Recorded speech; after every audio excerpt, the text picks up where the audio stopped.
Hello, my fellow MGTOWs. It's Active Aussie here, Sunday morning. Just a fairly brief video, a few minutes.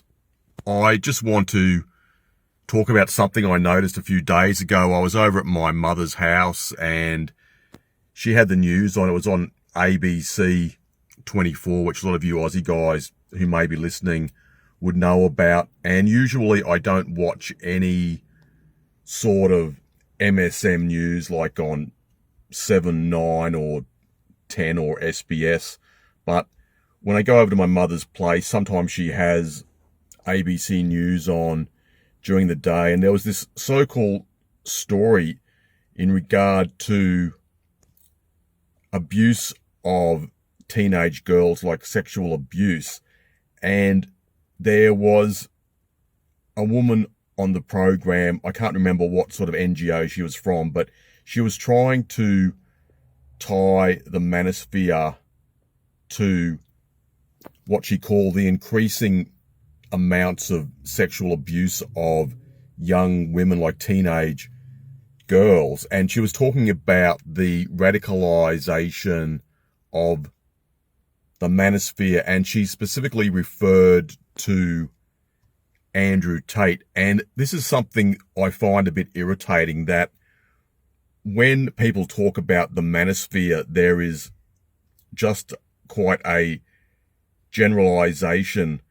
And as you know, I really despise PUAs, and as far as I'm concerned, PUA type guys and like dating coaches, those sort of people, they are not part of the manosphere. To me, the manosphere is red pill ideology, MGTOW philosophy, that type of thing. And someone like Andrew Tate is not a MGTOW. I would classify him as being like a type of glorified PUA. Basically, guys like him, they just lead with their wallet. And I've never understood why a lot of average young men look up to that guy, because he despises average men.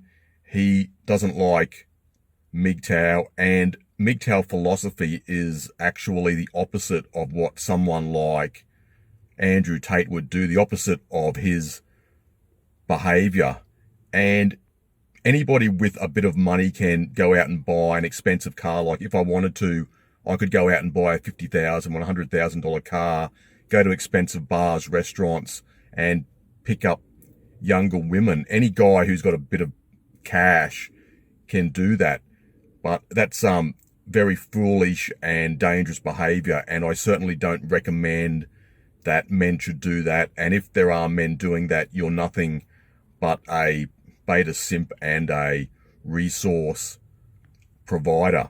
But sometimes guys like Tate are bundled in with us MGTOW guys, and this is something that I really don't like, because I think it's pretty safe to say that most MGTOW men like myself and some of you guys, probably all you guys listening, do not follow Tate and do not lead the sort of lifestyle that the Tate types lead.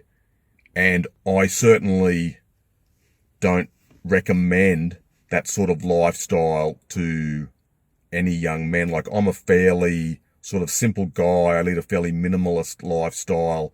I don't date at all, and I have fairly limited contact with and fairly limited interaction with women.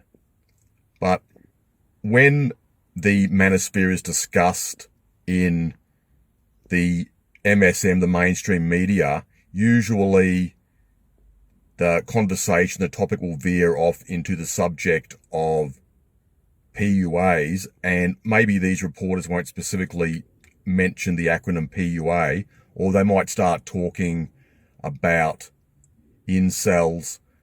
For example, even nowadays, still guys like Elliot Rodger, Alec Manassian, they still get mentioned every now and then. So these sort of names are thrown around in the manosphere as well.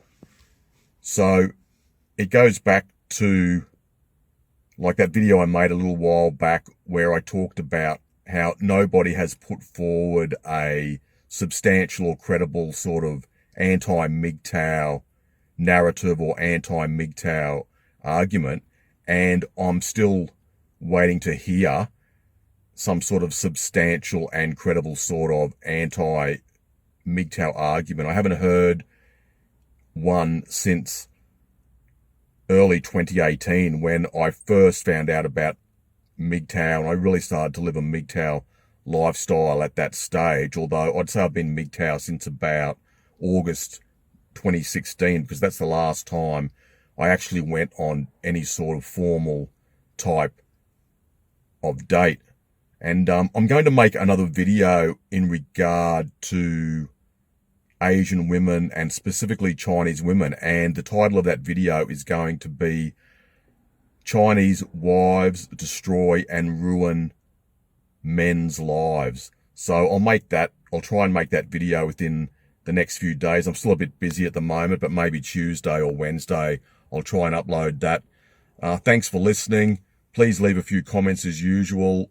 I always appreciate your feedback, and hopefully I can talk to you again soon.